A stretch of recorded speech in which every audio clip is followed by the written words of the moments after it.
मी आशिष, मी तुम्हा सगळ्यांचं अगदी मनापासून स्वागत करतो तुमच्या लाडक्या धमाकेदार आणि मजेशीर कार्यक्रमात, ज्याचं नाव आहे माहेरवाशिणींच्या हक्काचा सोहळा सख्यांचा. मंडळी, स्वयंपाकघरात दोन खडे फार महत्वाचे असतात, एक मिठाचा खडा आणि एक खडी साखर.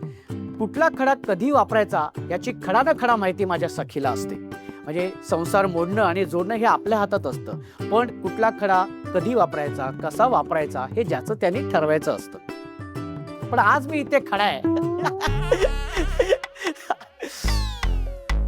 म्हणजे मी इथे उभा आहे ते आलेलो आहे माहेरचा आहेर घेऊन माझ्या ताईंसाठी, आणि ही खुर्ची घेऊन ज्यावर विराजमान होणार आहे आजच्या भागाची हुकमाची राणी. तर बघूया आजच्या भागामध्ये कोण होते हुकमाची राणी, आणि त्यासाठी मी माझ्या सगळ्या सख्यांना विनंती करतो की त्यांनी इथे यायचं.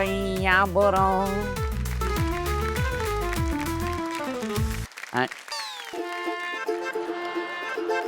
हे सोन्याचे सोन्याचं घालून काय तू सोन्यासारखी आहेस. थँक्यू सासू म्हणतस, सासू म्हणत म्हणतात सासूबाई.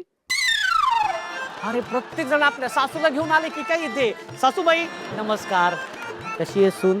छान हा छान हे जे काय गळ्यात आहे हे घातलंय, हा सोन्याचे नाही आहे आणि मग सून कशी आहे? सोन्यासारखी सोन्यासारखी. आ, क्या बात आहे. ताई तुझं नाव सांग बरं. पूर्वा प्रकाश पिलकर. माहेर कुठलं? माहेर ॲक्च्युली माहीम, पण आता ऐरोलीत आले. माझे मिस्टर सुद्धा माहीमचेच, माहीम पोलीस कॉलनी. अच्छा, माहीम पोलीस कॉलनी फेमस आहे माहेर. माहीम पोलीस आम्ही कॉलनी. दोघंही एकाच बिल्डिंग मध्ये राहायला मागे पुढे. Love marriage. मॅरेज. ओके, हरकत नाही, चांगली गोष्ट आहे. कसं काय जमलं पण मग? सर म्हणजे लहानपणापासूनच आम्ही एकाच शाळेत, सरस्वती मंदिर हायस्कूल माहीम, पण तू आणि भाऊजी एकाच शाळेमध्ये, एकाच शाळेत, एकाच बिल्डिंग मध्ये. एकाच मग building दोघांनी ठरवलं मग आता काय, आता एकाच घरात राहूया. नाही असं काही नाही, लहानपणापासून ओळखत होतं, पण असं काही प्रेम वगैरे असं काही नव्हतं. जसे मोठे झालो तसं जरा थोडंफार अट्रॅक्शन वाटलं. अच्छा. मग प्रपोज वगैरे सगळं झालं आणि घरातनं विरोध झाला दोघांच्याही, कारण का मी कोकणस्थ मालवणी ओके. आणि मिस्टर रायगडचे. अच्छा. मग खूप बंधनं आली, खूप आलं. मग आम्ही प्रयत्न केले. ते बोले मी हिच्यावरच लग्न करणार, मी पण बोले मी ह्यांच्यावरच लग्न करणार, पण आम्ही पळून जाऊन नाही लग्न करणार. तुम्ही आमचा लावून द्या लग्न तर आम्ही करणार. अशी आमची 98 पासनची 2006 पर्यंतची स्ट्रगल होती पूर्ण. अच्छा. आणि 2006ला मग त्यांच्याकडे मुली ते बघत होते. म्हणजे आम्ही असं भेटायचो कधीतरी 2 महिन्यातनं एकदा, कारण का कॉलनीत लगेच दिसून यायचं भेटलो का. आणि त्यावेळी माझ्या मैत्रिणींचा सपोर्ट होता. ज्यावेळी मी रुपारेल कॉलेजला होते, सिद्धार्थ जाधव माझा मित्र होता. ओके. आणि सिद्धार्थ जाधवच्या घरी माझे मिस्टर फोन करायचे आणि मला निरोप द्यायचे. त्याची बहीण निरोप द्यायची सिद्धार्थला की कविताला सांग की इथे इथे भेटणार आहे मला प्रकाश. सिद्ध्याला विचारावं लागणार आहे, हा हे काय केलंस तू? पण जे काय केलंय सिद्ध्या मित्रा, खूप चांगलं काम केलेलं आहेस तू. तो माझा एनसीसीचा पार्टनर होता, डान्स पार्टनर ओके. सिद्धार्थ. त्यामुळे आमच्या दोघांचे डान्स एकत्रच व्हायचे. त्यामुळे तो मला निरोप द्यायचा की प्रकाश तुला इथे इथे भेटणार आहे. त्यामुळे आम्हाला गपचूप जाऊन कुठेतरी भेटायला लागायचं. तो निरोप द्यायचा मला त्यावेळी. असं त्याने एकदा दोनदा केलेलं सिद्धार्थने. आणि मग 2006ला सासरेनी भेटायला बोलवलं फायनली, आणि मग ते तयार झाले. आणि त्याच्यानंतर 1 वर्षांनी माझ्या पप्पांनी वेळ घेतला. तर मग काय नाही, मग माझ्या बहिणीने वगैरे सगळ्यांनी कन्व्हिन्स केलं की चांगला असेल मुलगा, व्यवस्थित आहे, आम्ही बघत आलो लहानपणापासून, तर आपण करून देऊ. त्यावेळी मग 2007ला आमचं फायनल लग्न झालं. आणि त्या लग्नाला आमच्या कॉलेजचे, माझ्या शाळेचे जवळजवळ एवढे फ्रेंड्स आलेले ना, ते खूप खुश झाले, खूप खुश झाले. आणि यावर्षी 23 जूनला आम्हाला 19 वर्ष पूर्ण झाली आमच्या लग्नाला. वा, क्या बात आहे ताई. तुला एक विचारायचं आहे, जसं आता 19 वर्ष झाली लग्नाला, 19 वर्षापूर्वी जसे भाऊजी होते तसेच आता आहे का? आता नाही लग्नात सर, थोडा फरक आहे. त्यावेळीचं कसं जरा एकदम प्रेमात होतो ना. आता कसं संसार पण नाही सर, सपोर्टिव्ह. म्हणजे काही असेल तर ठामपणे माझ्या मागे उभे राहणारच. ओके. पण आज सासू काय म्हणते आता तुझ्याबद्दल? आई आमच्या बोलतात खूप छान, खूप छान. आमची पूर्व खूप छान. अरे खरंच, क्या बात आहे. खूप छान बोलतात. Very good, very good. ह्या ताई म्हणते अरे करा, सुरू करा, सुरू करा. करतोय करतोय. हा, सुरू करूया खेळाला. ओके, सुरू करूया आपल्या या खेळाला. या खेळाचं नाव आहे मौजा ही मौजा. अगं बाई, मौजा ही मौजा. रेडी? हा, 1 2 3. हा, अगं बाई. सासूबाई म्हणते काय काय करायला लावतो ह्या आम्हाला इथे. आता हा खेळ असा आहे की तुमच्या समोर मोजे दिसत आहेत, फुगा पण आहे. ओके, काय करायचंय, मी 1 2 3 म्हटल्यानंतर हे मोजे असे हातात घालायचे. हा, एक मोजा ह्या हातात, एक मोजा ह्या हातात, असे 4 जोडे आहेत. त्यानंतर जो फुगा दिलाय तो फुगा फुगवायचा आहे. फुगवून झाल्यानंतर त्याला व्यवस्थित गाठ मारायची. गाठ भरून झाल्यानंतर आपल्या अंगावरती तो फोडायचा असा इथे पायावर. ओके, आणि तुमची वेळ सुरू होतीये. 1 2 3.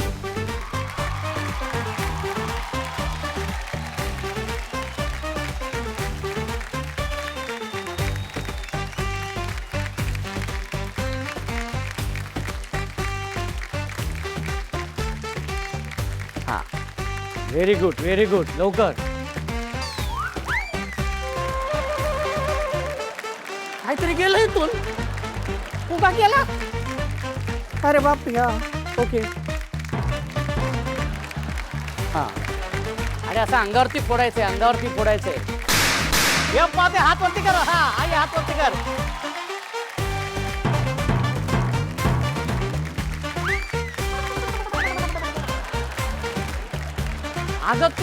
अगं फोडायचंय, उडवायचं नाहीये.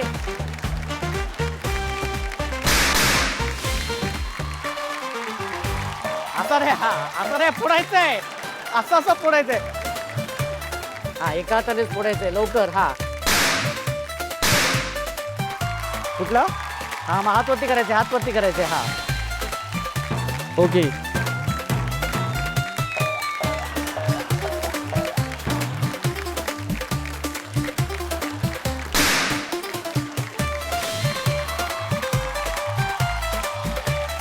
मोठा फुगव. अरे, आता मी फुगा नाही देणार. हा,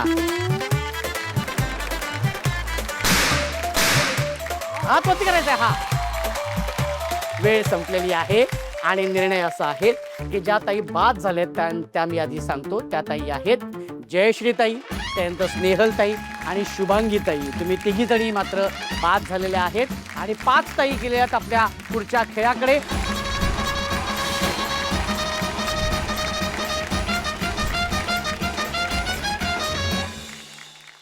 आणि खूप खूप अभिनंदन पाचीताईंचं पुन्हा एकदा अगदी मनापासून की तुम्ही या पुढच्या खेळामध्ये आलेला आहात. कसं वाटतंय?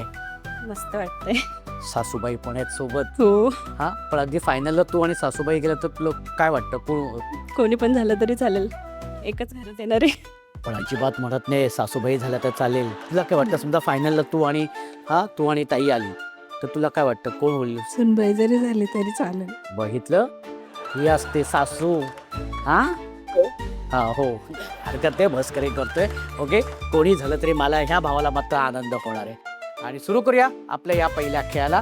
या खेळाचं नाव आहे रिंग सटॅक, काडीपेटी पटॅक.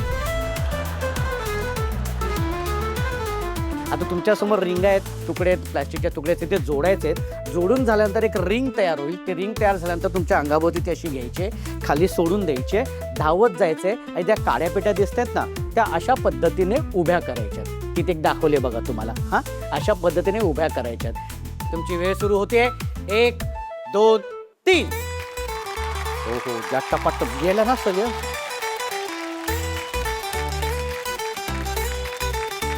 हा, रिंग तयार झाली. ती रिंग तयार झाल्यानंतर आपल्या अंगाभोवती असं घ्यायचंय आणि लगेच धावत जाऊन पुढे जायचंय. Okay, very good. हा, शाबाश शाबाश शाबाश. खालून निघाली, खालून निघाली. हा, आणि जा लवकर पुढे. हा, सून राहिली मागे. शाबाश शाबाश. हात वरती करायचा, काडीपेटी उभी केल्यानंतर. जा लवकर लवकर धाव. हा, ओके.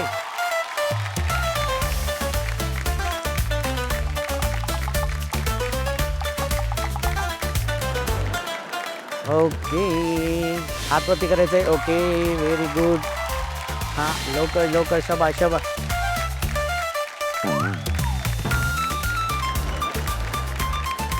नाही, पडलं पडलं. हा, हात वरती करायचंय. Very good. हा, ओके. हा, सोनीचं झालंय, हात वरती केलाय तिने. उद्या काय म्हणणं आहे तुझं? अच्छा, तुझं पण झालंय. ओके, आबाचा प्रॉब्लेम होते. Very good, very good. मस्त, अत्यंत सोपं आहे. बघ ना, अत्यंत सोपं आहे. हे बघ, हे अशा फक्त कॉन्सन्ट्रेट करायचं. हे बघ, मस्त.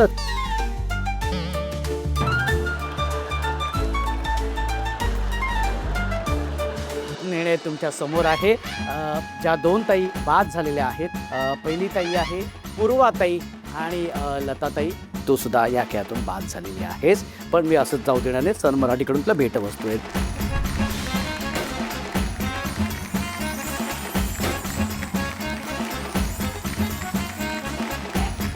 मनीषाताई, विद्याताई, दीपिकाताई, तुम्ही तिघी जणी गेलेल्या आहात शेवटच्या खेळाकडे. एका जोरदार टाळ्या होऊन जाऊ देत, जोरदार टाळ्या. म्हणजे छान एन्जॉय करताना करणार, कारण आता आपण जाणार आहोत शेवटच्या खेळाकडे. पण त्याआधी सुरू करणार आहोत आपला अत्यंत महत्त्वाचा आणि सुंदर असा भाग, ज्याचं नाव आहे माहेरची आठवण. ताई, तुझं नाव सांग बरं. माझं नाव मनीषा प्रमोद महाजन. आणि आता किती वर्ष झालीत लग्नाला? 18 वर्ष झाली. 18 वर्ष झालेले आहेत. कसं चाललंय? मस्त, एकदम छान. भाऊजी कसे आहेत? छान, खूप छान. आणि कसा स्वभाव आहे? खूप छान आहेत. माझ्या घरच्यांना ॲक्च्युली ते खूप पूजनीय आहेत. माझा भाऊ असा बोलतो की माझे जिजाजी असे आहेत ना की त्यांचे पाय धुवून मी पाणी प्यायला पाहिजे, असं प्रत्येक वेळेस म्हणतो नेहमी. म्हणजे कुठली तक्रार त्यांना त्यांच्याबद्दल नाही, त्यांच्यासाठी आदरणीय आहेत ते. वा, माझ्या माहेरचे सगळ्यांसाठीच. काय सांगशील माहेर बद्दल? माहेरी कोण कोण असतं आता? माहेरी माझ्या आई आहे आणि मामा आहेत. ॲक्च्युली कसं आहे, मी मामांकडे लहानची मोठी झाली. मला 6 मामा 6 माम्या असं होतं. आजी होती, हो. आणि आई बाबा दुसरीकडे राहायचे, मी शिक्षणासाठी मामांकडे होते.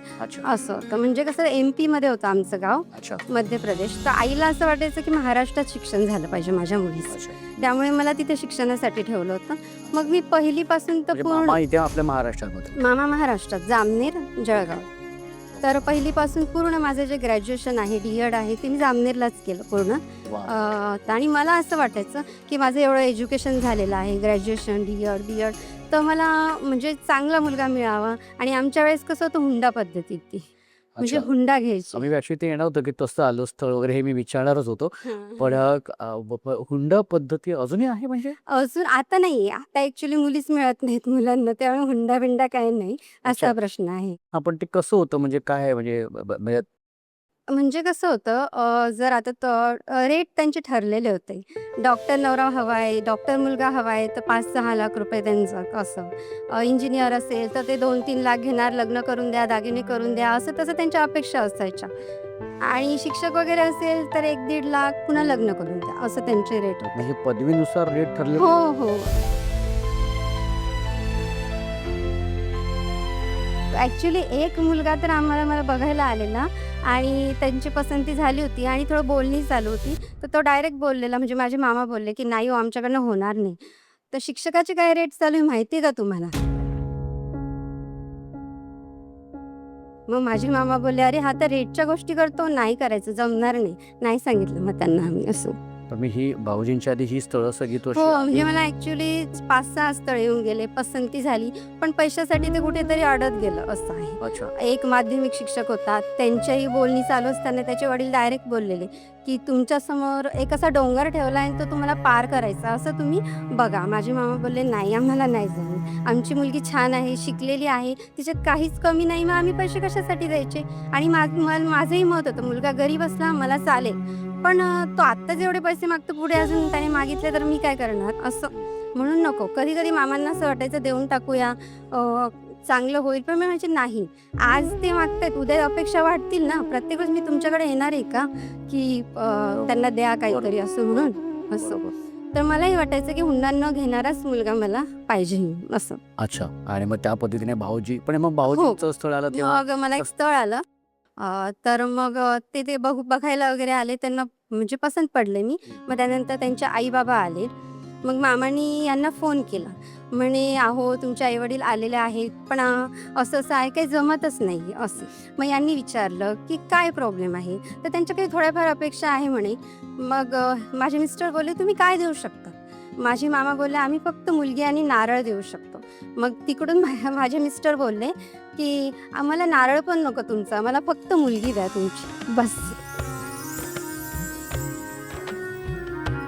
आणि मग मला कळालं की ते असे म्हटले की काहीच नको, मला तुमचा नारळ पण नको, फक्त मुलगी पाहिजे. मग बस मी तिथेच होकार दिला. म्हणजे जेव्हा ते मला बघायला आले होते, तेव्हा मी असं फेस टू फेस त्यांना बघितलं पण नव्हतं एवढं. पण त्यांचं ते वाक्यानेच माझं त्यांच्यावर प्रेम जडलं असं झालं ते. ओके. आणि नंतर पण कधीच काही नाही. मी त्यांना आता सुद्धा कधी कधी म्हणते, तुम्ही का नाही मागितलं? मागायला पाहिजे होतं ना काहीतरी. ते म्हणतात, कुणाचं काय आयुष्यभर पुरणार आहेत का? असं गमतीला, हे पण मला तुझं कळलं. गमतीत गमतीत अच्छा, गमतीत. गमतीत हा. गमतीत हा. असं. ॲक्च्युली दिलं नसतं ही वेगळी गोष्ट आहे असतं. त्यामुळे मला नकोच होतं काही. ते अजूनही त्यांनी कधीच माझ्या माहेरी काहीच नाही की असं हे पाहिजे ते पाहिजे, काहीच नाही. त्यामुळे माझ्या त्यासाठी खरं तर भाऊजींसाठी एकदा जोरदार टाळ्या झाल्या पाहिजेत. कारण अशा विचारांची माणसं असायला पाहिजे आणि म्हणतो ना असा आयुष्यभराचा सोबती असायला पाहिजे की जो आपल्या पाठीशी खंबीरपणे उभा राहू शकतो. आपण ते जसं हे जे रेट ठरलेले आहे, डॉक्टर म्हटल्यानंतर इतके, शिक्षक म्हटल्यानंतर इकडे, इंजिनियर म्हटले ते, पण हे का म्हणजे हे आता अर्थात खरं तर शिकल्यानंतर तुम्ही विचाराने प्रगल्भ व्हायला पाहिजे ना.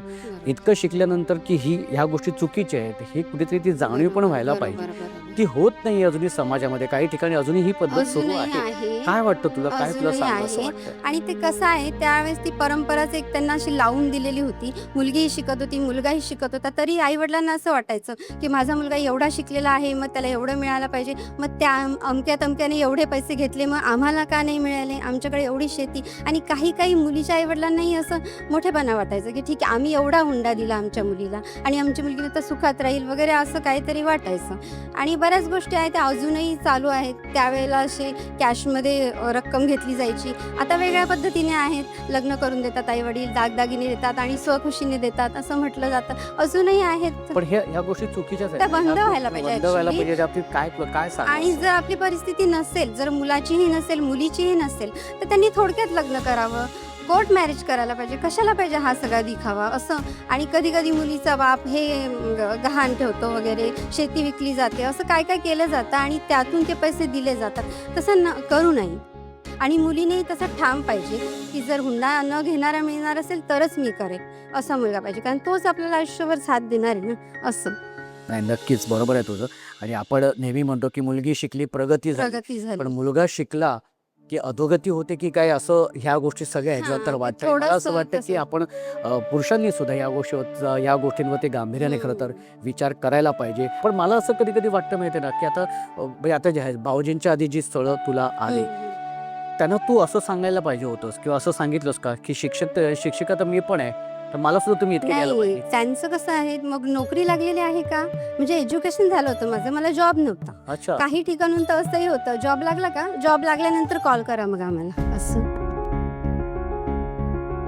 म्हणजे पैसा कुठल्याही रीतीने पाहिजेच आम्हाला. आणि माझ्या मिस्टरांनी मला एक सांगितलं होतं, मी बोलली होती माझं D.Ed झालेलं आहे, मला जर जॉब नाही लागला, मला गव्हर्नमेंट हे पाहिजे होतं, गव्हर्नमेंट सर्वंट म्हणून जॉब हवा होता, तर ते मला बोलले, मी तुला D.Ed म्हणून का केली, तर तू माझ्या मुलांना शिकवशील एवढीच माझी अपेक्षा आहे. मला नोकरी ही अपेक्षा नाही. वाह, तू क्या फक्त माझ्या मुलांना शिकव. आणि आजकाल ॲक्च्युली मला एकच मुलगा आहे आणि तो खूप हुशार आहे अभ्यासात. नक्कीच ताई, खूप छान वाटलं तुझ्याशी बोलून. आणि खरं तर खूप छान गोष्टी तू इथे सांगितल्यास. आणि मला खरंच असं वाटतं की ह्या गोष्टी बंद व्हायला पाहिजे. बरोबर. आणि कारण ह्या चुकीच्या गोष्टी आणि जिथे चुकीच्या गोष्टी आहेत त्या नक्कीच बदलल्या पाहिजे. आणि त्यासाठी शिक्षण फार महत्वाचं आहे. आपण जाऊया शेवटच्या खेळाकडे. थँक्यू. माहेरच्या आठवणीनंतर आता सुरू करूया आपल्या या शेवटच्या खेळाला. कारण या खेळातूनच होणार आहे आजच्या भागाची हुकुमाची राणी. कसं वाटते ताई? छान वाटतं. शेवटच्या खेळामध्ये आलीस, वाटलं होतं असं शेवटच्या खेळ? नाही आता आली पहिलं असतं. फर्स्ट टाइम मी आले कार्यक्रमामध्ये. अच्छा, मला तर होणार हुकुमाची राणी ना. तेच म्हटलं प्रयत्न करून बघू. नक्की. खूप शुभेच्छा तुला. हा, आणि आता सुरू करूया. या खेळाचं नाव आहे एक स्ट्रॉ धमाल. तुमच्यासमोर प्लॅस्टिकचं भांडे आहेत, त्यामध्ये वेफर्स आहेत. ओके. आणि तुमच्यासमोर खुर्ची आहे, त्या खुर्चीमध्ये एक भांडे आहे. काय करायचं, 1 2 3 म्हटल्यानंतर ह्या स्ट्रॉने हा जे वेफर्स आहेत ते असं शोषून घ्यायचे. असं शोषून घ्यायचे. कसं? अरे बापरे. असं शोषून घ्यायचे. आणि असं शोषून घेऊन तुमच्या समोर जे भांडे, त्या भांड्यामध्ये ते वेफर्स देऊन टाकायचे. ओके. पण टाकताना ते वेफर्स तुटलं नाही पाहिजे. जर तुटलं तर आम्ही ते ग्राह्य धरणार नाही, ते मोजलं जाणार नाही. 2 मिनिटामध्ये जी ताई जास्तीत जास्त वेफर्स अशा पद्धतीने त्या समोरच्या भांड्यामध्ये गोळा करेल ती असणार आहे विजेती, त्यानंतरची उपविजेती आणि मग राहिलेली 3ऱ्या क्रमांकाची. ओके. चला तर मग सुरू करूया. 1 स्ट्रॉ धमाल. 1 2 3. फिर नखरे हैं कमाल, उम्र है 16 साल, उछल उछल सही, के very चलना good. यूं कहीं लचक शाबाश. जाए ना कमर संभाल. शाबाश, मस्तच. हो, पुन्हा पडला, पुन्हा जायचंय.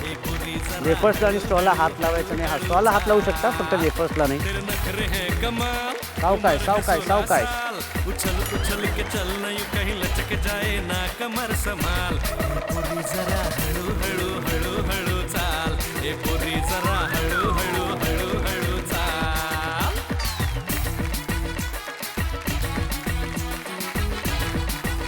हा, शाबाश शाबाश. ओके.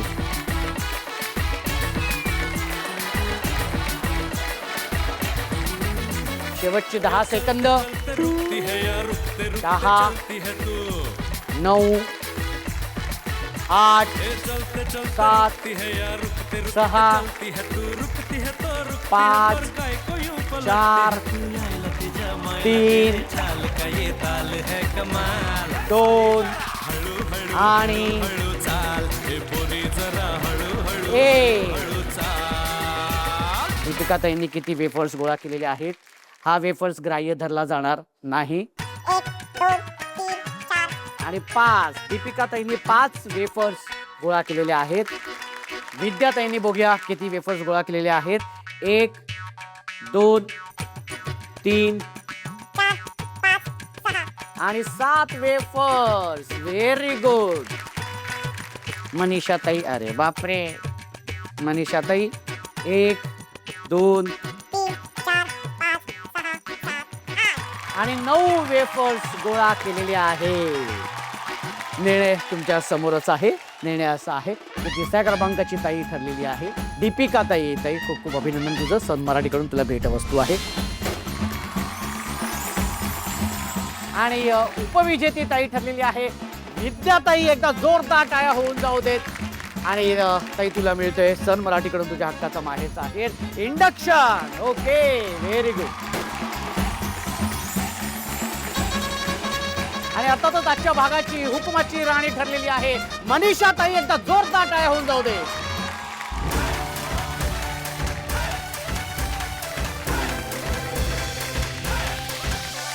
सोहळा सख्यांचा, सोहळा सख्यांचा, हो हो हो, सोहळा सख्यांचा. ताई, कसं वाटतंय? मस्त, खूप छान. वाटलं होतं हुकुमाची राणी होशील? नाही, नाही. म्हणजे मला एक कळलं की प्रयत्न केले तर कुठलीही गोष्ट अवघड नाहीये. करेक्ट. अभिनंदन तुझं. Thank परत ताई, you. तू आता हुकुमाची राणी झालीस तर असं कुठला हुकूम तुला इथे सोडावा असं वाटतोय? मला सगळ्यांना एवढं सांगायचं की भाजी वगैरे किंवा शेतकऱ्यांकडनं काय घेताना भाव करू नका. आणि त्यांना त्यांच्या मेहनतीचं मोल द्या, कारण ते खूप मेहनत घेत आहेत. आकाशाकडे डोळे लावून बसलेले आहेत ते सध्या. एवढंच हुकूम मला सोडायचं. वा, खरंच खूप छान आणि अत्यंत महत्त्वाचा तू हुकूम इथे दिलेला आहेस. खूप खूप अभिनंदन तुझं पुन्हा एकदा. Thank you. आणि आता तुला मिळतोय सन मराठीकडून तुझ्या हक्काचा माहेरचा आहे मायक्रोवेव्ह.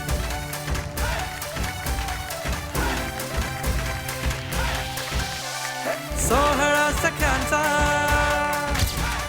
सोहळा सख्यांचा, हो हो हो, सोहळा सख्यांचा. मंडळी, आजच्या भागामध्ये आपल्याला ही हुकमाची राणी मिळालेली आहे. पण आता आपली पुढची जी मालिका सुरू होणार आहे हुकमाची राणी, त्या मालिकेमधील राणी आणि इंद्रा मात्र तुमची वाट बघताय. त्याच्यामुळे कुठेही जाऊ नका, बघत राहा सन मराठी. आणि आपण भेटूया पुढच्या भागात तुमच्या धमाकेदार आणि मजेशीर कार्यक्रमात, ज्याचं नाव आहे माहेर वाशिणींच्या हक्काचा सोहळा सख्यांचा.